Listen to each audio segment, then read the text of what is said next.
Hello and welcome to the first tutorial from Lawless Laserworks. My name is Phil. What I'm going to show you today is how I was able to get my coin design centered on my coin blanks that I get from Swiss Buoy. Now this is not a paid advertisement for their business. I just prefer their coin blanks because they've never let me down and they've always delivered the highest quality coin blanks that I've ordered in the several years that I've been doing this. Alright, so basically what we're going to do is take this piece of 2.5 millimeter aluminum and turn it into a coin jig that is going to allow you repeat placement of your coins and the designs so that they are centered on your coin every time, no matter what.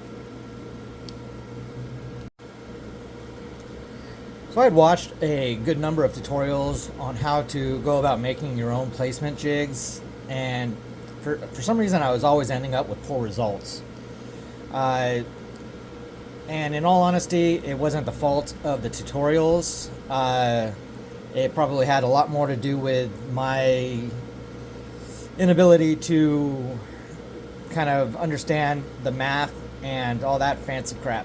So I'm making this tutorial for other people and beginners like myself that may be struggling to get proper placement of their designs into their coin blanks or dog tags, whatever you have it. First off, I'm working with a 100 watt Mopa fiber laser with a 175 by 175 lens. So my settings will quite possibly differ from the settings that you're going to be using, whether you have a higher or lower wattage laser machine. On the programming side, I am utilizing the Lightburn software, well, because that's the software that I know how to use. Okay, so starting off, I have placed the laser bed guide rails like so. This allows me to place the material I am using in the same place every single time with next to no room for failure to do so. Again, the material that I'm using is 2.5 millimeter thick aluminum scrap. It's cut into an 8-inch by 8-inch square. Yours doesn't have to be those dimensions. That's just what I'm working with over here.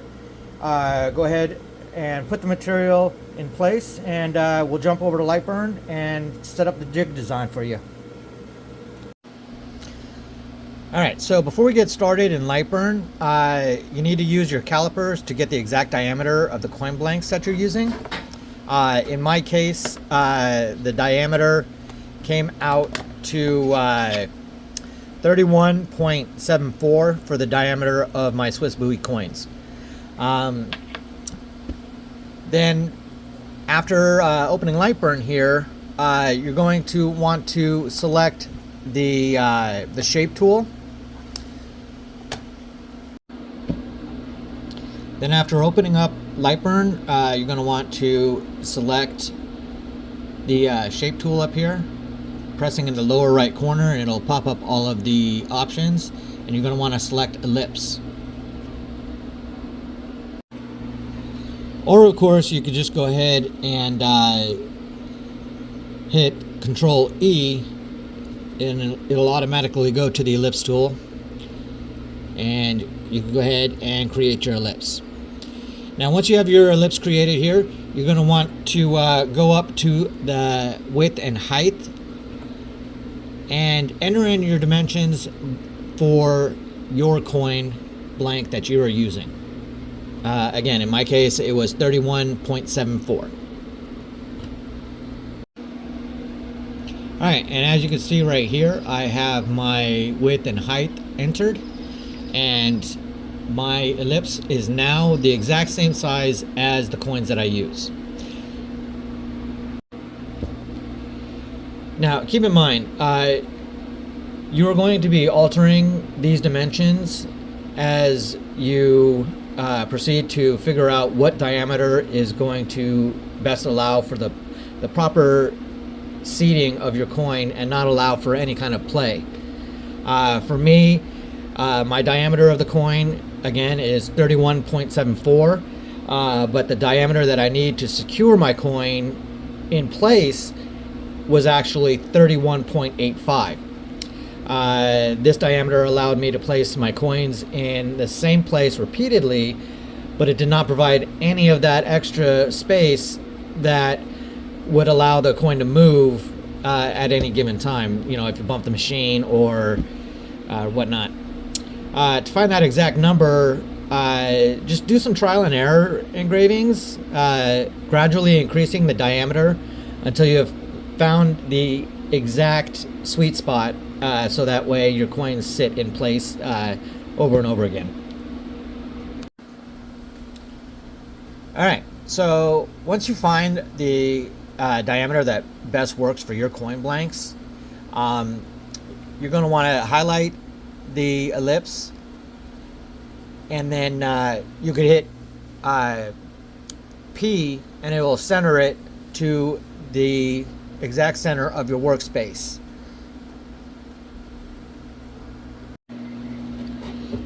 Now, providing your machine is connected and turned on, of course,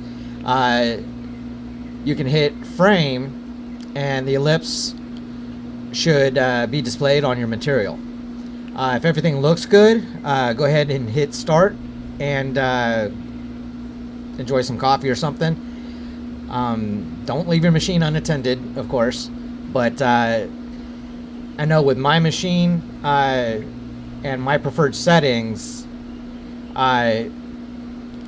it could take anywhere from 23 to 45 minutes, again, depending on the depth that I'm looking to engrave to. Okay, so you got your coin jig made. Now you want to make sure that your coin designs are always centered on your coin blanks. To go about doing this, the little trick that I developed for myself is go ahead and make an ellipse the size that you want your coin design to appear on your coin blank.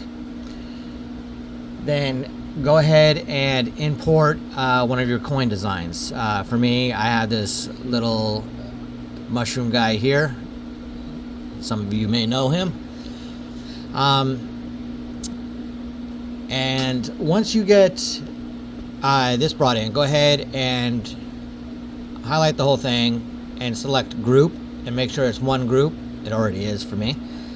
And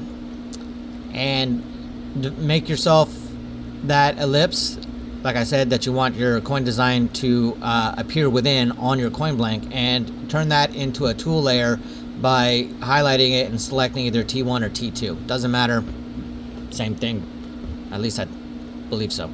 Anyways, going forward, then what you're going to want to do is go ahead and highlight both your tool layer and your coin design, and you could either hit the align to vertical centers and align to horizontal up here, or you can also do the alt page up and alt page down, which will basically do the same thing,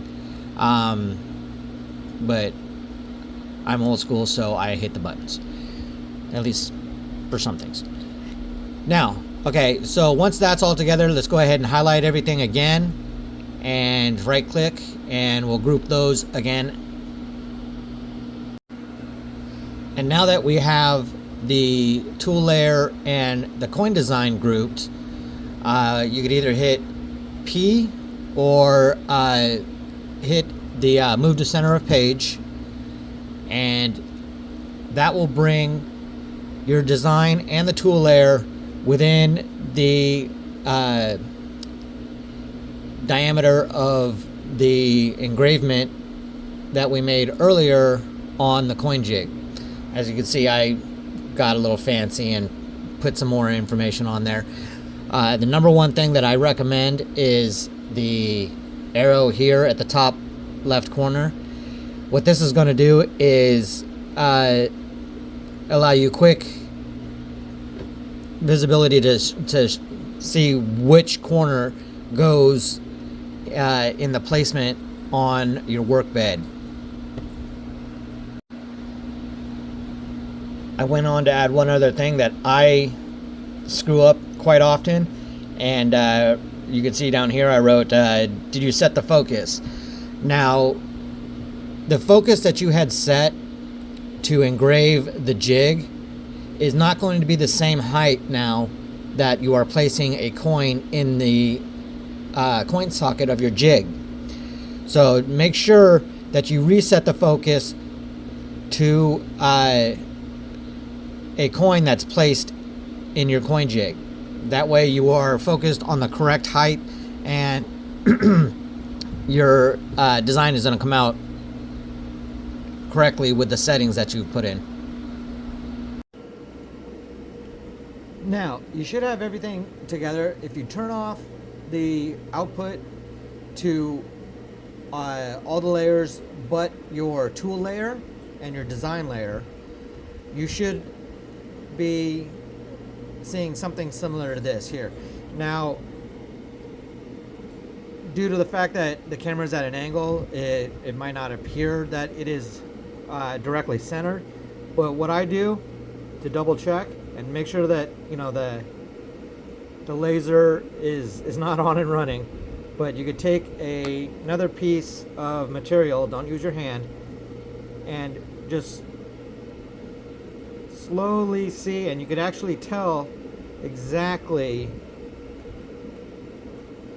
where the line of your of the guide is, basically. You see that? All right, so everything looks good here. You should be okay to send.